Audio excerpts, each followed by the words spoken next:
If I told you NASA has been hiding something so unimaginable that even their own astronauts refuse to speak about it, something they saw far above Earth, moving with intelligence, purpose, and a presence that made them fear space itself, you might think it's just another UFO story. But what if the truth was never meant to reach us, and what they witnessed was only the beginning? For decades, NASA has stood as the symbol of humanity's ambition and agency, built on science, precision, and discovery. But behind the scenes, past the public missions and polished press conferences, there exists a darker chapter written in the quiet tones of people who once believed their work would elevate humanity, until they saw something that rewrote the limits of what we think we know.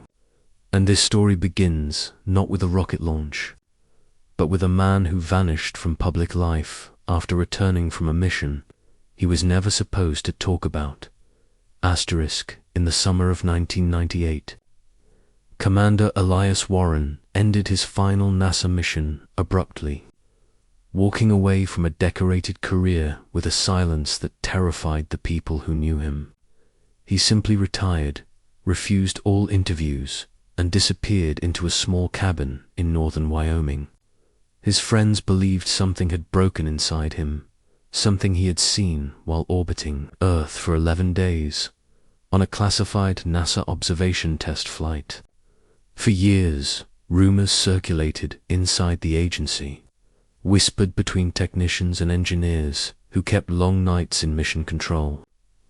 Nobody had proof, but everyone knew the same thing. Elias had seen something outside the shuttle windows that wasn't human, and it wasn't alone.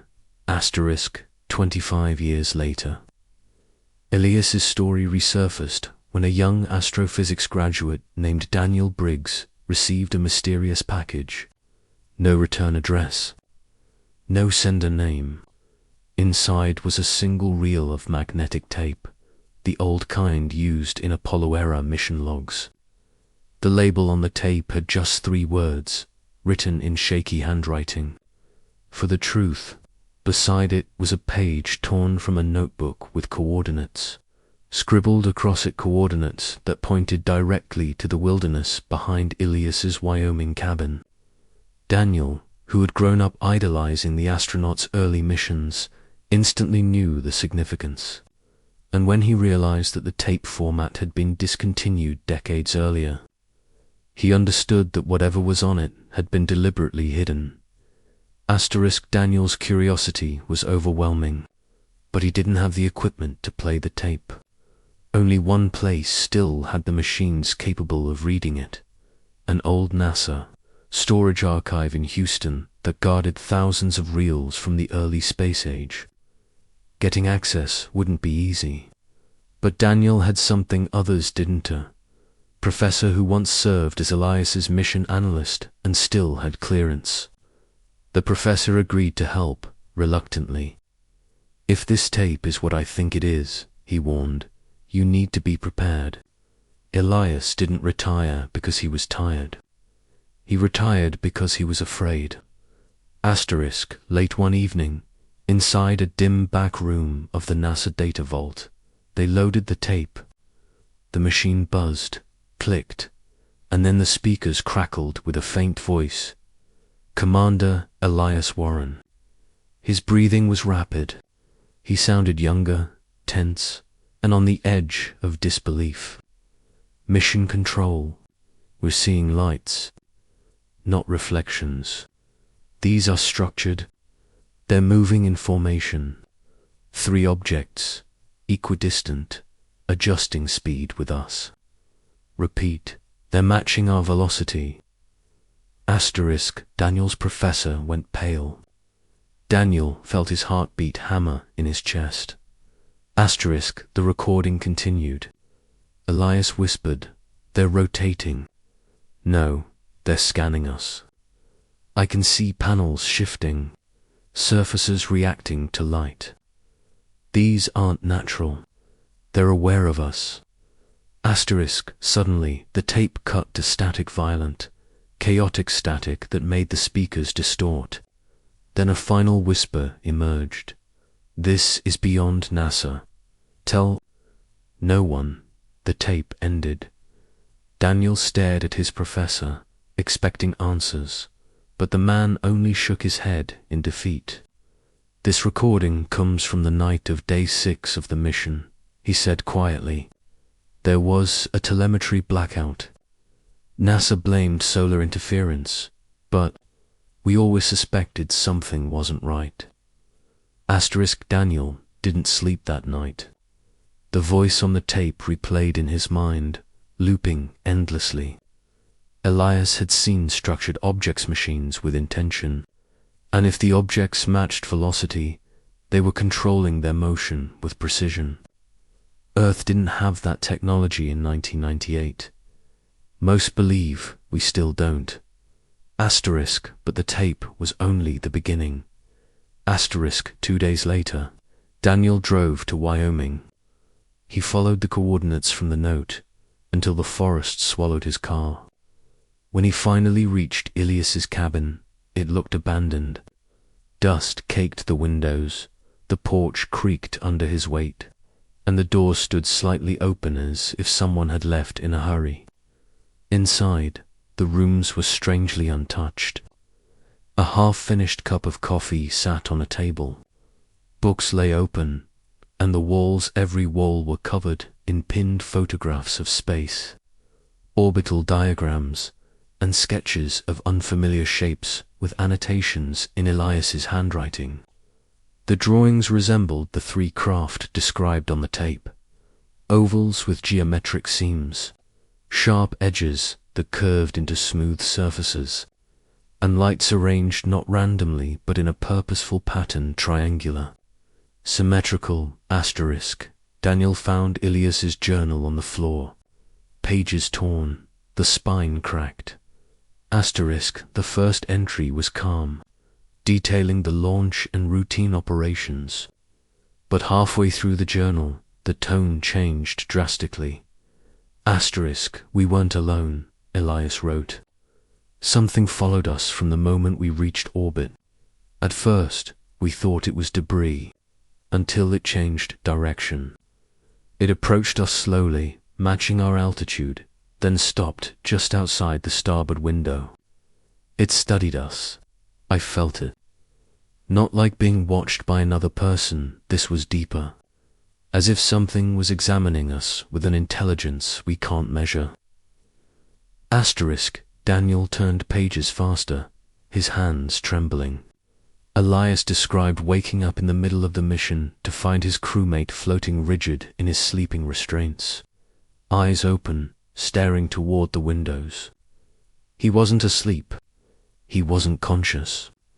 He was simply gone, mentally. When he finally woke, he couldn't remember the last 4 hours. Another entry shocked Daniel even more. "Houston knows. They always knew. There's a department inside NASA that monitors anomalous contact, something older than the agency itself.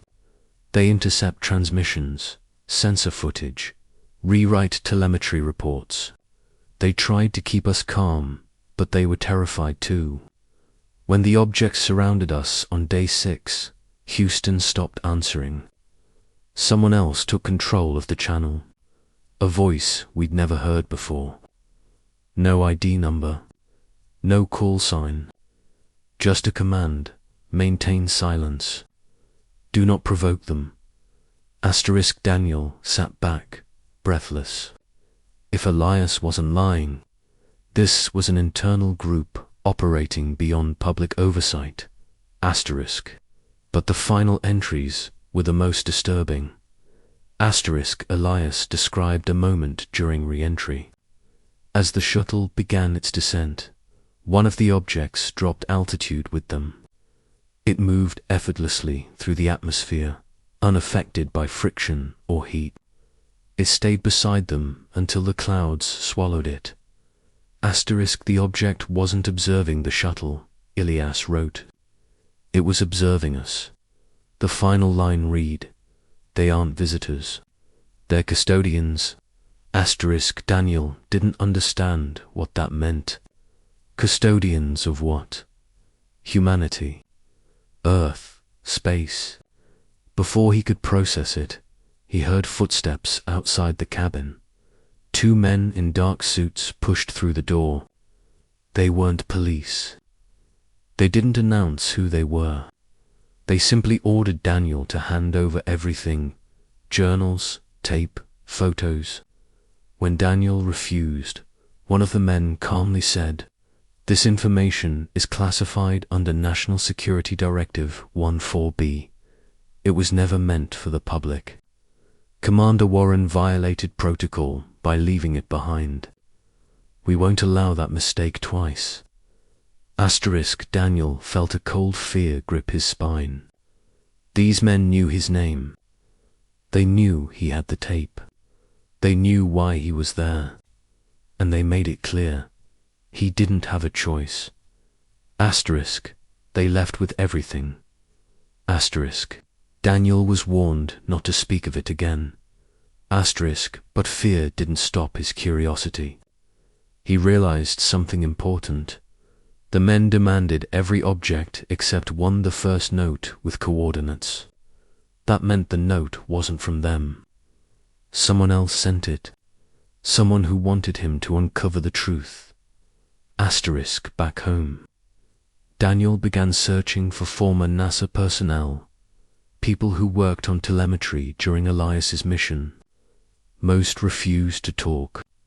A few hung up as soon as he mentioned the mission date. But one woman, a retired engineer named Clarissa, agreed to meet secretly. Asterisk, her first words were, "I knew this day would come." Asterisk Clarissa explained that in the late 1990s, NASA had an internal team known unofficially as the Silent Program. Their job was to manage and conceal encounters that defied physics. Not alien encounters per se, but unidentified aerial or orbital phenomena, objects that demonstrated intelligence far beyond human technology. Asterisk. She said the Silent Program intercepted the Di-6 transmission from Elias's mission. Moments before it reached mission control, "We heard the raw feed," she said. Their fear was real. The objects weren't reflections, weren't debris, weren't satellites. They moved with purpose. Daniel asked why NASA hid the truth. Her answer was chilling. Because the objects behaved as if we were children, touching something we didn't understand. Daniel pressed harder, asking if there were more encounters. Clarissa hesitated, then said, "You think this was the only time?" Elias wasn't special. He was just the first who documented everything. She leaned closer. In 1989, during a shuttle mission no one talks about, one of the objects forced a course correction. It pushed, the shuttle physically pushed it out of a collision path with something NASA never identified. In 2003, during the final Columbia mission, sensors detected something pacing the shuttle during re-entry. Some believe it was observing. Others believe it was deciding. Asterisk Daniel felt a sinking feeling. Deciding what? Clarissa didn't answer. Instead, she gave him an old, heavily scratched USB drive. She said it was a copy of internal logs she downloaded before she retired. "Listen to them," she said. "But be careful. If the men who visited you find out, they won't let you walk away twice." Asterisk, the logs were encrypted, but Daniel managed to open the audio files. There were dozens of recordings, distorted voices, panicked astronauts, sudden telemetry spikes, unexplained shadows crossing cockpit cameras, and brief, urgent messages from unidentified officials ordering silence and protocol lockdowns. Asterisk. One recording stood out. Asterisk, a trembling astronaut said, "It knows we're watching. It just changed its shape." Asterisk, another whispered, "We shouldn't be here. These things don't want us out here." Asterisk, and a final voice, a calm, authoritative tone said, "They were here long before us. Do not acknowledge them." Asterisk, Daniel closed his laptop, trembling. The more he uncovered, the more a single question haunted him. If NASA has been hiding these encounters for decades, then what are these objects protecting, watching, or waiting for? Asterisk, he returned to Wyoming weeks later, hoping to find something the suits missed. Deep in the forest behind the cabin, following the coordinates again, he found a clearing he hadn't seen before. At its center, buried beneath weeds and broken branches, was a small metal container. Inside was a final journal, Pagilius's last message. It read, "They're not from another world. They're from here. Just not the here we understand. NASA never discovered them, they discovered us. They watched our first rockets leave Earth. They watched us touch the moon.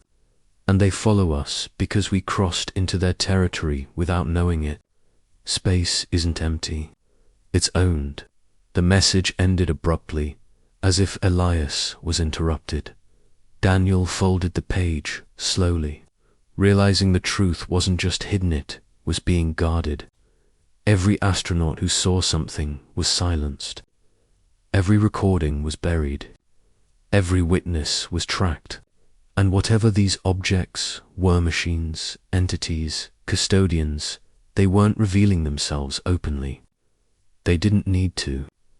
They were already here, already watching, already influencing events in ways humanity couldn't yet understand.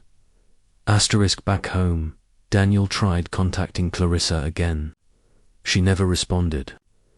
Days later, news broke that she had died in a car accident, but the details sounded wrong. The vehicle was untouched, except for a single impact directly on the driver's side door. No skid marks, no debris, no cause. As if something had hit the car with surgical precision. Asterisk, Daniel realized the silent program wasn't the only group involved. Something larger, more powerful, was monitoring the monitors. Asterisk, weeks went by before Daniel finally decided to release the files anonymously online, audio logs, Elias's final page, and his own testimony. But before he could upload anything, his power went out. His phone shut off. His laptop forced a system reboot with a message he had never seen before. Unauthorized data detected. System lockdown. A knock echoed through his house. When he opened the door, no one was there, except a small, unmarked envelope on his porch. Inside was a single sentence. Asterisk, you were warned. Asterisk, Daniel froze, realizing the silent program had eyes everywhere. They weren't trying to erase the truth, they were containing it, managing it, just like the objects Elias described. Custodians, observing quietly, intervening when necessary. Asterisk, and in that moment, standing alone in his silent house, Daniel finally understood the same thing Elias had realized decades ago. Asterisk. The secret wasn't that NASA was hiding the existence of these objects. Asterisk, the real secret was that NASA was terrified of them. Asterisk, and if an agency built to explore the unknown was afraid, what does that say about what's really out there? Asterisk, because somewhere above us, in the quiet darkness where Earth meets the void, something watches, something waits, and something with intelligence far beyond ours decides when we're allowed to know the truth. Asterisk, and maybe, just maybe, asterisk, that moment hasn't arrived yet.